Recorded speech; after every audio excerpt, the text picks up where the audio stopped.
Monachil to go hiking. Got some directions yesterday, managed to find the bus. I thought I was late and would have to wait about 40 minutes, but lo and behold, the bus was late. I was surprised. I jumped right on as soon as I got there. So my bus has dropped me off at Monachil, and I'm get my wish. I'm going to be the first one hiking. I don't even want to start for a while, but as I didn't think about it until I got here, so I'll go up there and get a little bite to eat and wait for an hour.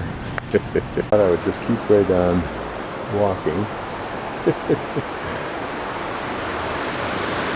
and following my inclination. It said the trail goes alongside of a river, and guess what? Intuition has brought me here anyway, and if it's going to be alongside a river, it would seem to me I just go where that truck's going.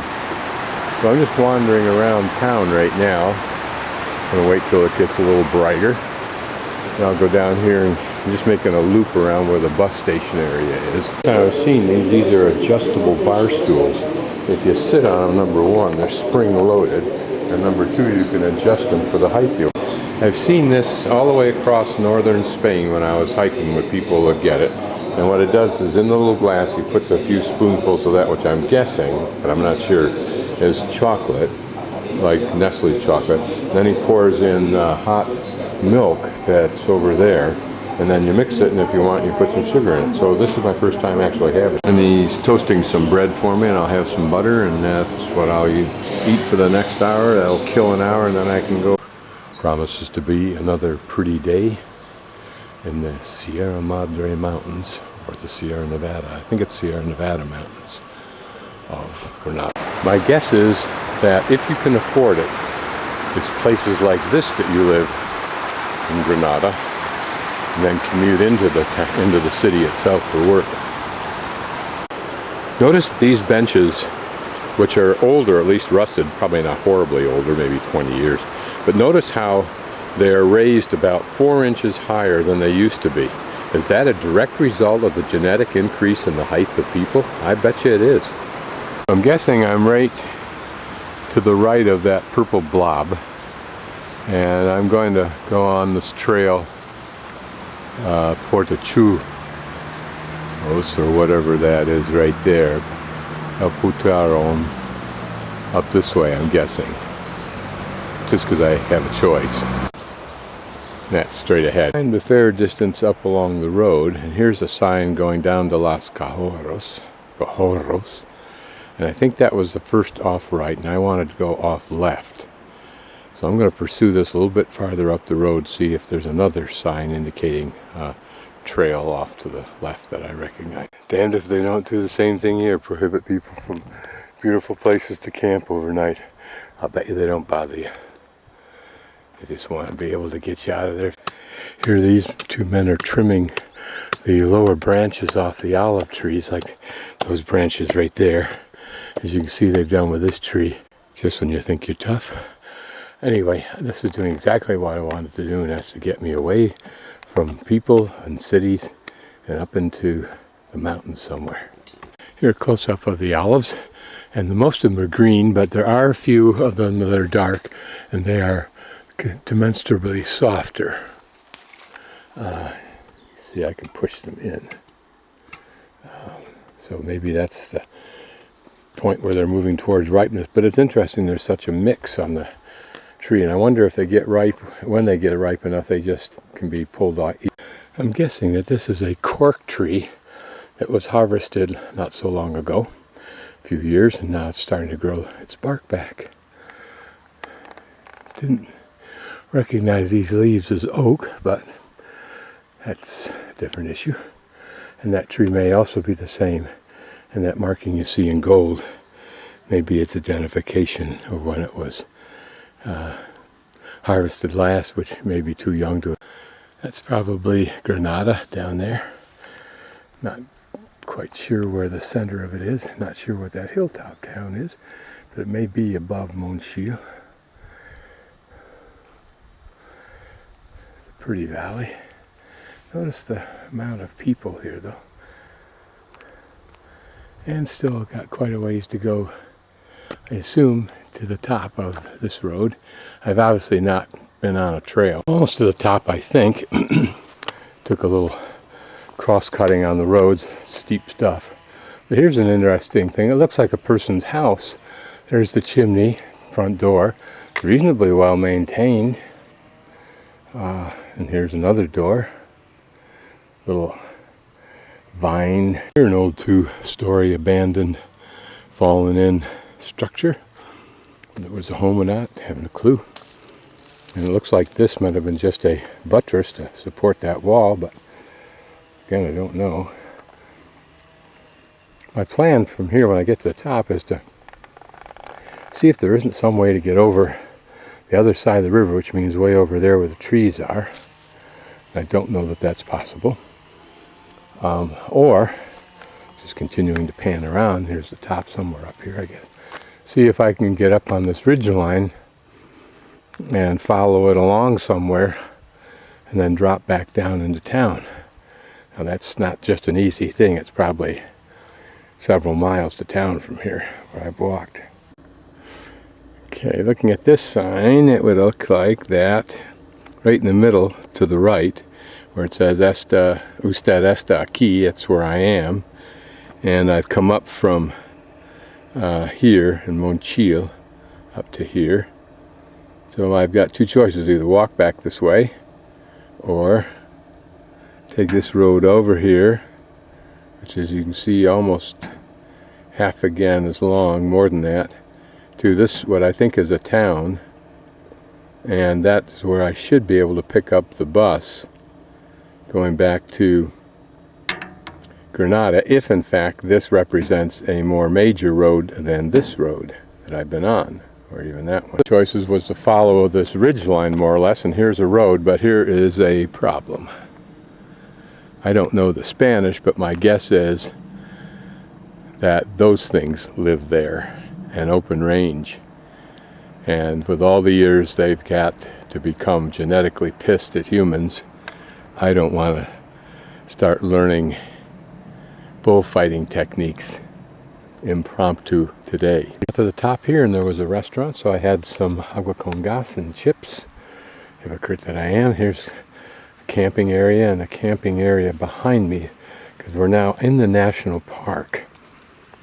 But in talking to the two fellows there that were working on the bike, they said I can't continue down this road and get to that other town and intercept bus 183, at least as I could understand and they could understand my English. I have to go back the way I came, having at least achieved my goal of getting to the top.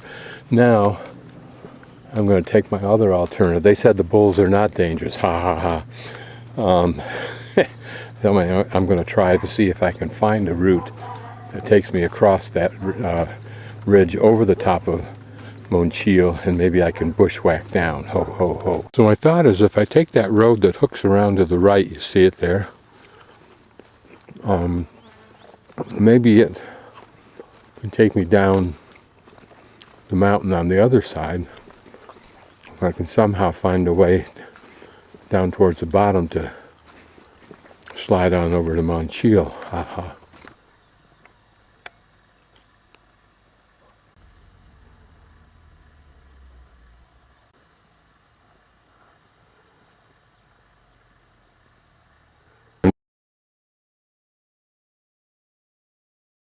At Plaza Neuve, just up from the cathedral and the statue of Isabella and Columbus. In this restaurant, which is heavily trafficked by tourists during the day, but in the morning it's empty. I had a quick breakfast here the other day, but I had to run. So now I'm here to enjoy it again slowly. Notice how the lights underneath the counter edge churn color. That'd be interesting on any countertop. A way of displaying and then serving the cured hams. They'll slice it off that hock. And these hams will hang in stores vertically as a display, as well as you're welcome to buy it. And these are probably spices, maybe salt and something else you can use with it.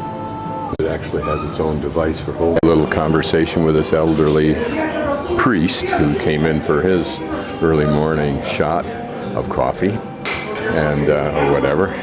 And now I'm ready to eat. I love this stuff, whatever it is. I think it's some kind of mix of as avocado and not sure. Don't think it's quite mayonnaise. If so, it's very light. And this is my chocolate con leche rather than buy a bottle of water. This is not avocado. Rather, it has ajo or garlic in it. And it's not mayonnaise. It's somehow a milk product other than mayonnaise. This is the entrance to the Royal Chapel, Capilla Real, which Rick says is probably the single most important Christian church or chapel in Spain.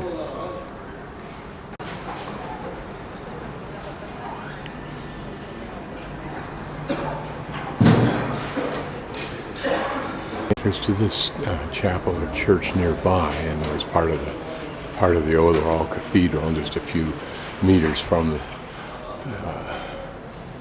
Royal Chapel. I'm looking at this figure, and it's just interesting some of the things we can see. First of all, the drawing of what would have been embroidered on that, whatever that garment is. But just notice how those garments are. It looks like a long skirt with some flouncy under skirts, and then probably a fashion detail. That tunic comes down just short, about 3-4 inches of the skirt. And I notice also in the corner here, and I looked at another nearby statue, and here is a detail that suggests that over the shoulder portion was tacked on here, probably with a piece of jewelry of some sort. Notice the stiff collar, it with its 3 buttons. So the fun thing about stuff like this is it can also give you an insight, or a historian an insight into the mores, including the dress and fashion of the time. This is nothing novel, I'm just pointing it out, and that's more example while I kill an hour to get into the chapel.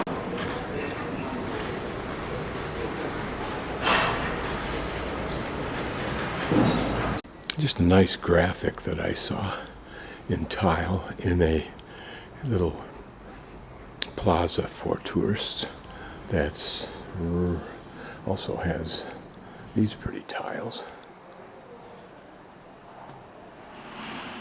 And down there, of course, is the old reproduction of the silk market. Here's my next adventure in Hippocrasi. This is that light, fluffy, sugary stuff. I don't even know what you call it. Just like a cloud, so light. This little cookie, I guess, but it's not even a cookie. It's more like a cake. It's amazing, astounding, the variety and volume of crap that tourists will buy. We're now inside the cathedral. It is the second of 2 Renaissance churches in Spain. The other's in Cordoba.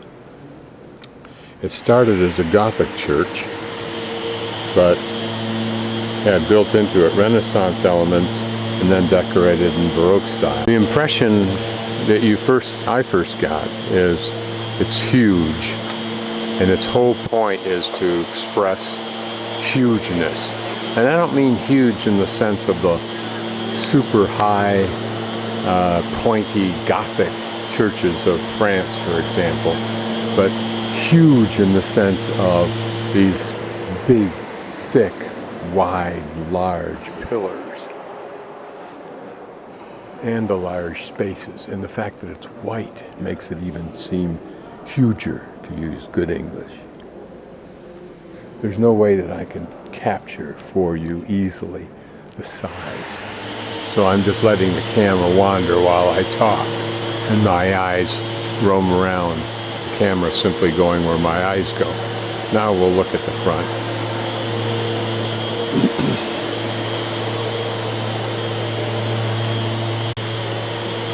To me, it is so white that the detail of the columns and the architecture and the ceiling fade into the hugeness of the white, if any of that makes any sense. My classic shots trying to shoot through arches.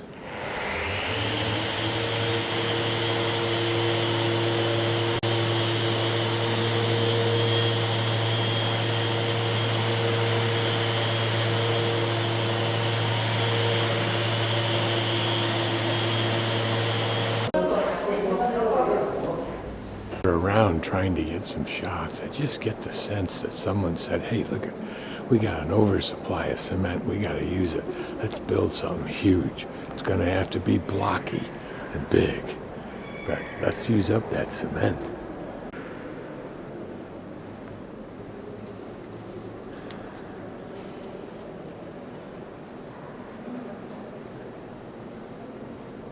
Finally, we actually find something that looks pretty and majestic, particularly with the sun shining through those stained glass.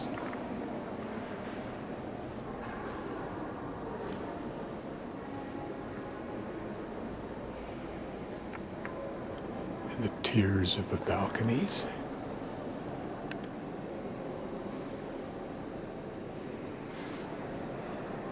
Here, one of our favorite little objects to see, and that is that rotating choir book stand. Not the kind of thing you'd stick in your living room, but impressive for its size and function. In a few moments we'll take a closer look at what those choir books actually look like. Whatever this grotesque, I say that just because of its monumental, over-the-top size and presumably in silver or overlaid with silver.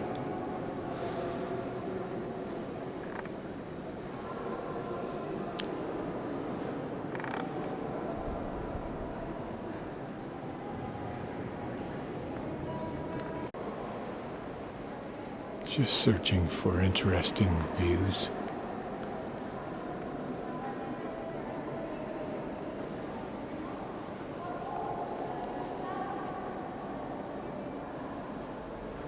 And here, a telephoto slow through the arches.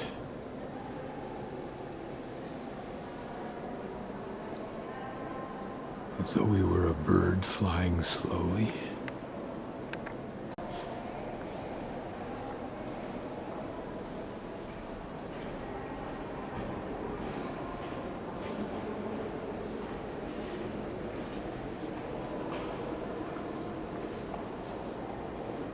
Here, a couple of the giant choir books. You can see why it was pretty easy to read them. Only about 5 lines of script along with the notes. And presumably somebody had the job of turning those pages. What's interesting is that so much effort went into putting in those picture graphics, when in fact they can only be viewed, I would think, when you're not singing from the books. You'd have to come up afterward and take a closer look at them. The only person that has the time to contemplate them for a couple of seconds is the old page turner. I'm trying to look closely at the corners to see if they would show some coloration from the hands of the page.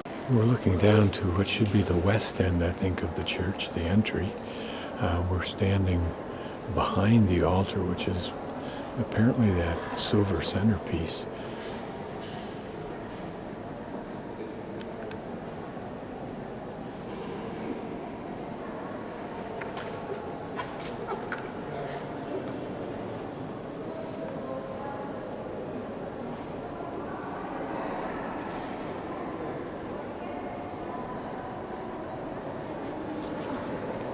The whole place looks like a warehouse for inexpensive and immediately saleable and installable triumphal arches. Here, of course, a close-up and personal statue of Ferdinand III, I think, Muslim slayer, although it perhaps could be any one of those kings who did this, even though the relationship between them seems to have been good, other than when they were conquering, when the Christians were conquering Muslim territory. After that, there seemed to be mutual respect. Front and back view of the organs, or organ. And this is shot down. This church is so big it has two sets of aisles. It has an inner left aisle and an outer left aisle. To me, I do not get a sense of beauty or anything other than raw, sheer size. Just an obligatory shot before I move on.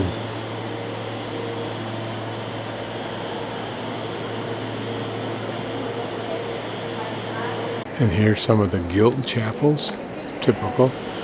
Just how I call them that out of somewhat humor, but they were normally paid for, made by, or made for the wealthy who were trying to buy their way into heaven and get as close to God as they could get by being eternally buried in this church. If you're not sure after all this video what Baroque is, this will give you a pretty good clue.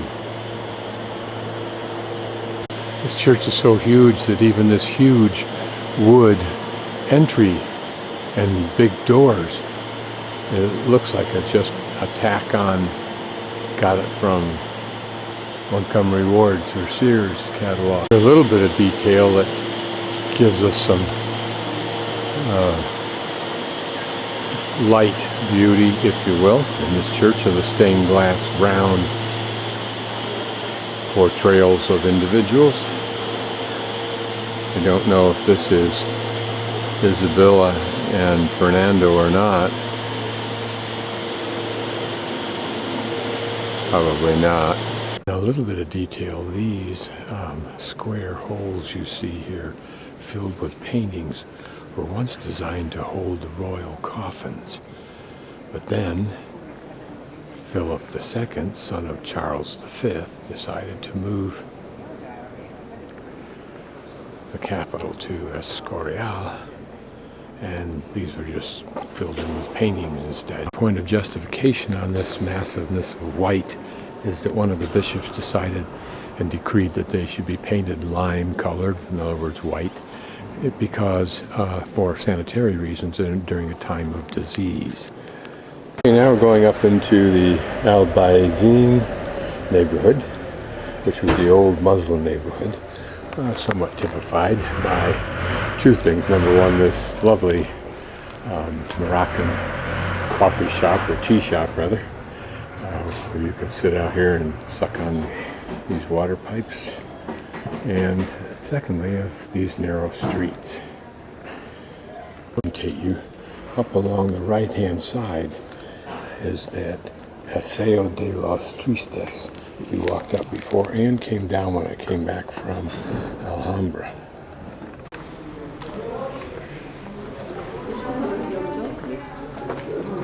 An intersection, I'll just show you. Pretty, isn't it? And we'll take a right here.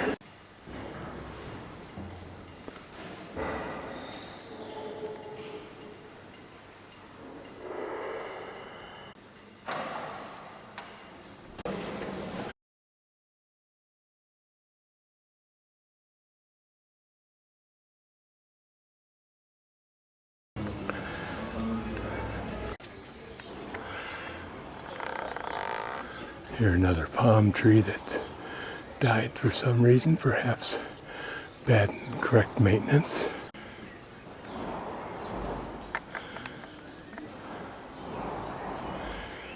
Just to give flavor. A little peek inside. Looking through the ironwork gate of another, perhaps a house.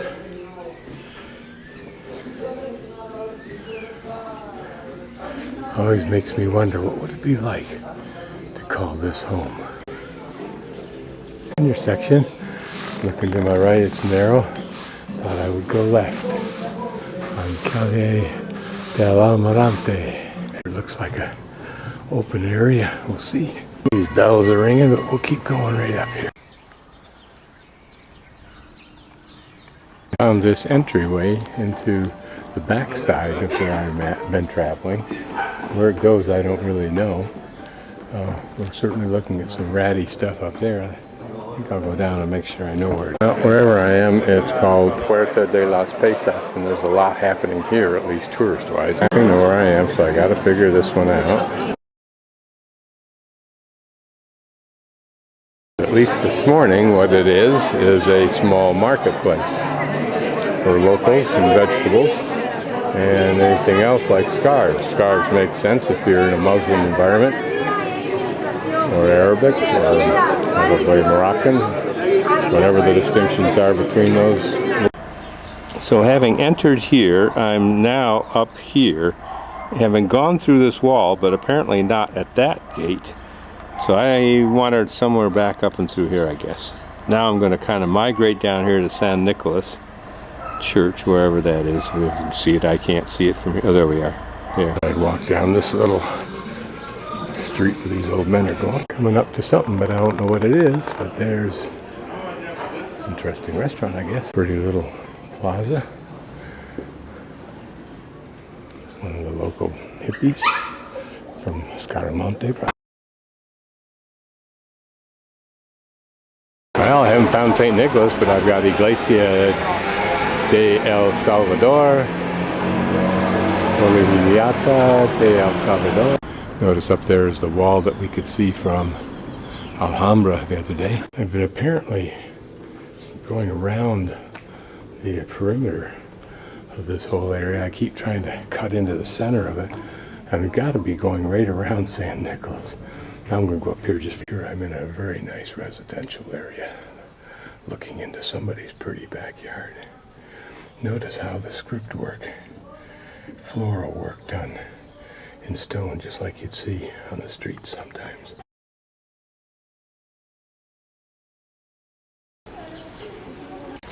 Here's a pretty little quasi-gurgle fountain sets the ambience for this mosque. Peaceful, magnificent views. And the irony, of course, that the conquerors now, with that Charles V palace over there right above that man's head. And the obligatory hand of Granada, the fortress, Alcazaba, or whatever it is, the Alhambra, and then up there somewhere, those gardens that we visited, and then up valley.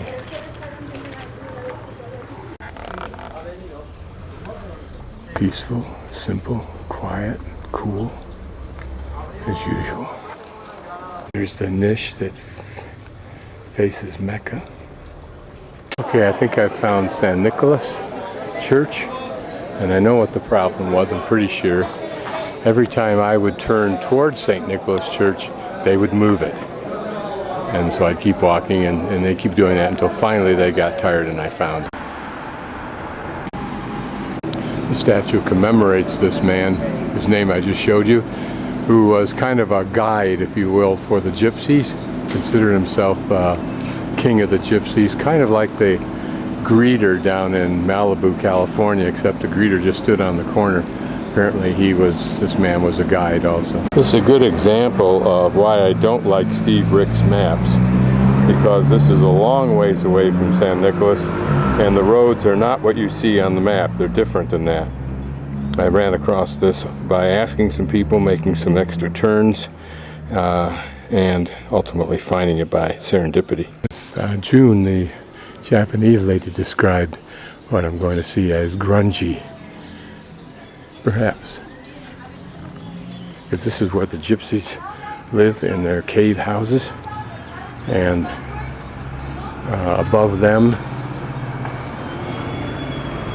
live the hippies and their dogs. I thought I'd stop in and get an agua con gas and sit out on the tables until I realized I was inside of one of the caves. This one being a business. It's nice and cool.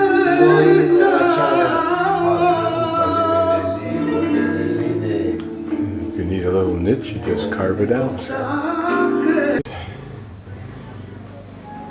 I'm going to go up here just because it looks more interesting than going along this road. It's like a pretty climb. The part is, it's all carved into the stone here. And presumably, other than this facial part, much of this house is also the same. So probably a good part, or part of, what we're looking at here in the way of buildings is not only on surface construction, but built back into, and most of these buildings are built on the surface, but you can imagine how in some of these lower areas it digs into the rock itself.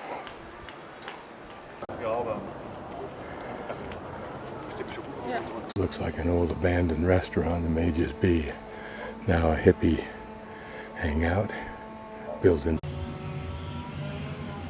That'd be a cute little place.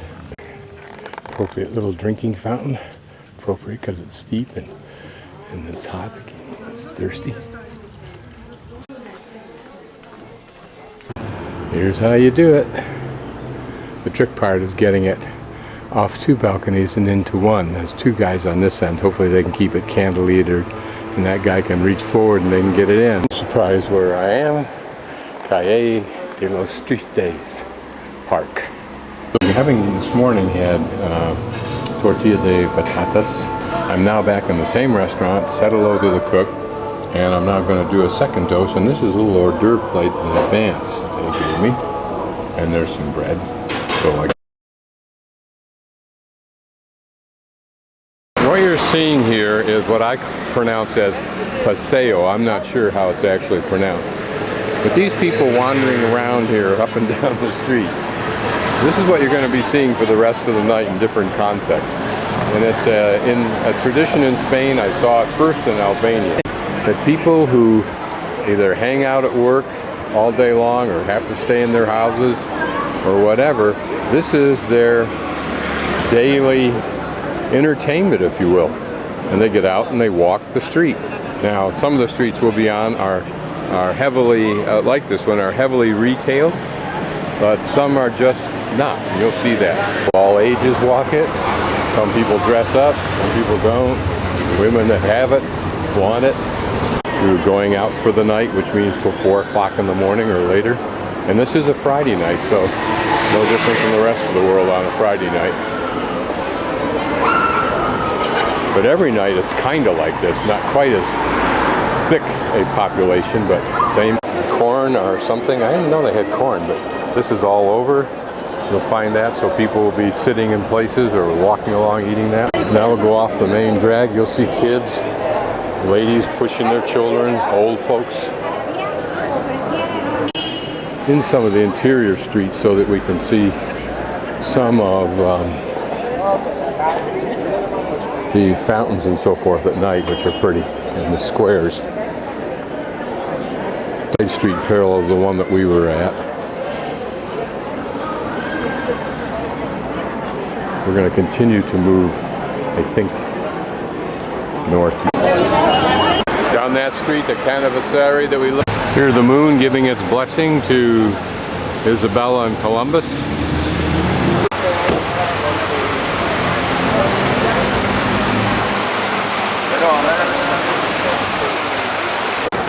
Just up that block past those buses, probably about 100 yards, 150 yards, is the big cathedral.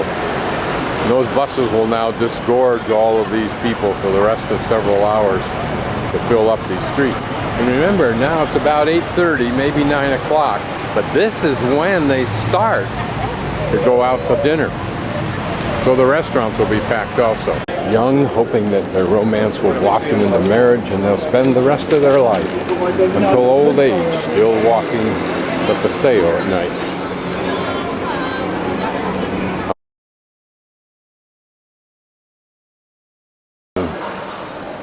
The square Plaza de Neptune. That's him at the top of the statue. We've seen this before when I made my first initial Rick Steves tour. But now it's all filled with restaurants, filled with people. And then the square probably will be filled later on with the kids who will show up as a rendezvous spot.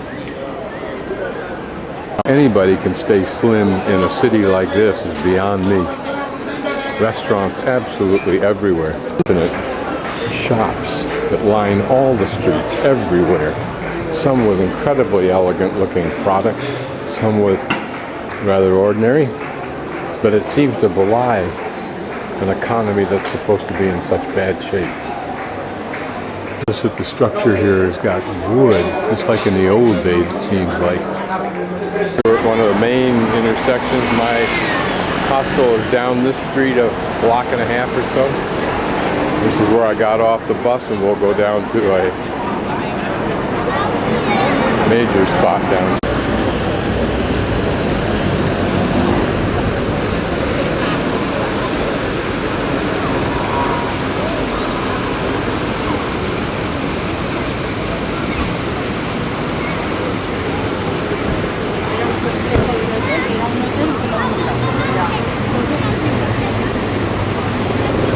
This fountain identifies this plaza, whatever it is, as related to Calle del Darro, D-A-R-R-O.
You wonder how much the cell phone influences the movement of particularly the younger people here. But even into the early 30s, 40s, it seems like I see people on their cell phones. A couple was sitting next to me on the bench, each of them furiously working away on their cell phone. Till all of a sudden she said, blah, blah, blah, jumped off his lap, started walking. He wheeled around, took off after her. What was that all about? And here the police presence, just as relaxed as you might see it in Jackson on occasion. Croatia, the girls still trying to figure out how to walk on those 6-inch heels. Here a trio of girls look like they're on a mission, don't they? Counterbalanced by the old folks who know exactly where they're going to be sitting every Friday night. They all get together for a chat. It's a good thing. Now down there is a long, beautiful, treed pedestrian walk, and we'll go there now. And at the end of it is this beautiful fountain. It's just a continuation of this. Before we exit this large fountain square, we'll go down here to the left is another small one with restaurants, and here's the boulevard I was talking about. Beautiful place. Casual strolling paseo, because there aren't any park benches to sit on. You just walk up and down as long as you feel like it. Maybe buy some roasted chestnuts up here. All along the side here are shops and restaurants, and there are some benches, but not close enough to the that they would either interfere or actually let you look down it. You can look across it, but not down. Traveling about the slowest pace I ever traveled.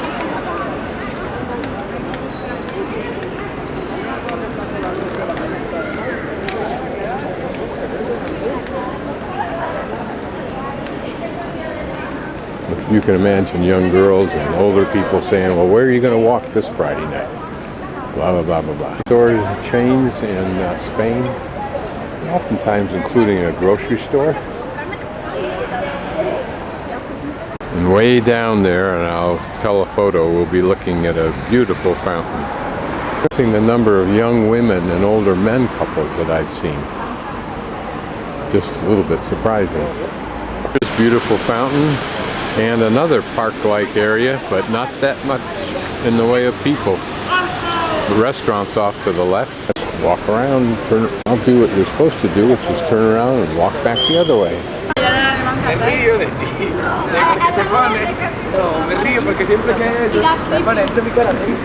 A gaggle of the young flitting about like a small flock of birds. Inexpensive exercise. You could ask for anything more. Using the telephoto, I'll give you some sense of the distance. There's that fountain up there.